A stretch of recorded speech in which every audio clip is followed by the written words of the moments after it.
បងប្អូនខ្ញុំសូមណែនាំពីមួយកម្មវិធីសិនត្រាកម្មវិធីនេះវាអត់ទាន់ចូល KYC ទេអញ្ចឹងបងប្អូននៅពេលដែលយើងចុចមក link វា load ចឹងអញ្ចឹងយើងចុច link នេះ line នេះគឺដាក់username អ្នកណែនាំអញ្ចឹងយើងចុចមកយើង copy username អ្នកណែនាំusername អ្នកណែនាំនៅកន្លែងនេះយើង copy វាមកយើង copy សិនមករួចយើងផាសវាយើងលុបវាចោលមកកណាត់មកយើងដាក់តែ username ណែនាំមកrồiយើង copy ទៅថ្មីមក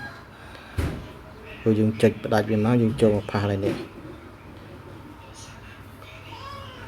បើសិនជាវាចេញមកអញ្ចឹងគឺយើងចុចថយក្រោយមកយើងផាសសាថ្មីយើងផាសលេខណែនាំរបស់យើង Sintra Chain address គឺមួយបើសិនជាវាអត់ចេញទេយើង copy link ទាំងអស់មកគ្រានេះ copy នេះទៅវាចូលអត់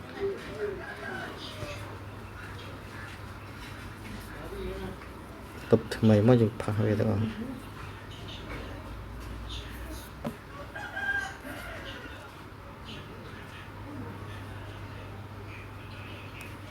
បើសិនជាវាទាមទារ email យើងសុំ email មីក្រាមមកគឺយើងចុចកន្លែងនេះមកនេះបើខ្ញុំ email លើនេះ load វាមានចឹងចុចទៅវានឹងឲ្យហើយបើវានៅតែមិនឲ្យទេយើងចុច send អញ្ចឹងមក send មកយើងចុច keyboard ហ្នឹងមកដើម្បី login ពីមុខយើង register សាថ្មី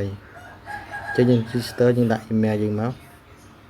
យើងដាក់ email ដែលយើងចង់បាន email មួយណាចឹងដែលយើងបង្កើតដាក់ email មួយណាក៏បានដែរតែយើងចឹងបងប្អូនចុចកន្លែងនេះមកយើង create account មកទៀតមកឲ្យយើងចូលទៅយកឲ្យយើងបង្កើត password ចឹងយើងបង្កើត password យើងបង្កើតថ្ងៃចាំខ្លួនឯងនេះយើងចូលមកដាក់ password មកយើងវាចូលមកយើងចូលនេះតែបើវាអត់ load ទេយើងយកឲ្យគេដាក់ថាយើងទៅយកលេខកូដពី email សិនបានឲ្យយើងផាសជុំបងប្អូនទៅចូលទៅយកក្នុង email យើងមក email ដែលយើងបង្កើតហ្នឹងវាឲ្យយើងយកលេខកូដ6ខ្ទង់នេះវានឹង load ឲ្យយើងភាសា email យើងអត់ដែរចូលអញ្ចឹងគឺវាមានបញ្ហាសកម្មភាពចឹងយើង verify វាសិនមកហ្នឹងពីមកក៏ទាមទារដាក់លេខកូដឲ្យយើងចឹង email ខ្ញុំមានចាក់ឬយើងផាសលេខកូដទៀតមកយើងចុច login email ទៅវានឹងឲ្យយើងចឹង email យើងគេសួរជឿយើងឆ្លើយតាមហ្នឹងមកបើយើងទេយើងដាក់អញ្ចឹងមកទៅវានឹងឲ្យហើយពេលចុចកន្លែងចងចាំដើម្បីងាយស្រួល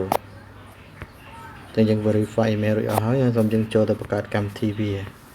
ដោយសារ email យើងមានបញ្ហាអញ្ចឹងយើងចូលទៅក្នុងសាររបស់វាផ្ញើមកឲ្យយើងម្ដងទៀតយើងមើលកន្លែងសារបានការនៃលេខ OTP របស់វាផ្ញើមក OTP Sintra ទេផតអញ្ចឹងវាផ្ញើមកយើងលេខ20កត់30កត់យើងចូលទៅបញ្ជូនមកចុចកន្លែង app Sintra យើងវិញមកបផាសឡើងនេះមកពីហើយយើងចុចបញ្ជូនវាទៅគឺឲ្យយើងពេញខែឆ្នាំយើងពេញមកដាក់លេខទូរស័ព្ទយើងពេញមកយើងដាក់លេខទូរស័ព្ទយើងនៅកម្ពុជាដាក់កម្ពុជាមកដាក់បើយើងក្បាលរោយើងចុចបូកចឹងបូក855មកពេលលោតកម្ពុជាឲ្យយើងនិចមកឬយើងដាក់លេខទូរស័ព្ទយើងមកលេខទូរស័ព្ទយើងលុបលេខ0ចោលអញ្ចឹងលេខទូរស័ព្ទខ្ញុំចូលទៅយកលេខទូរស័ព្ទនៅខ្មែរព្រោះយើងដាក់ខ្មែរយើងទៅដាក់លេខទូរស័ព្ទខ្មែរអញ្ចឹងយើងចូលទៅយកលេខទូរស័ព្ទហ្នឹងមក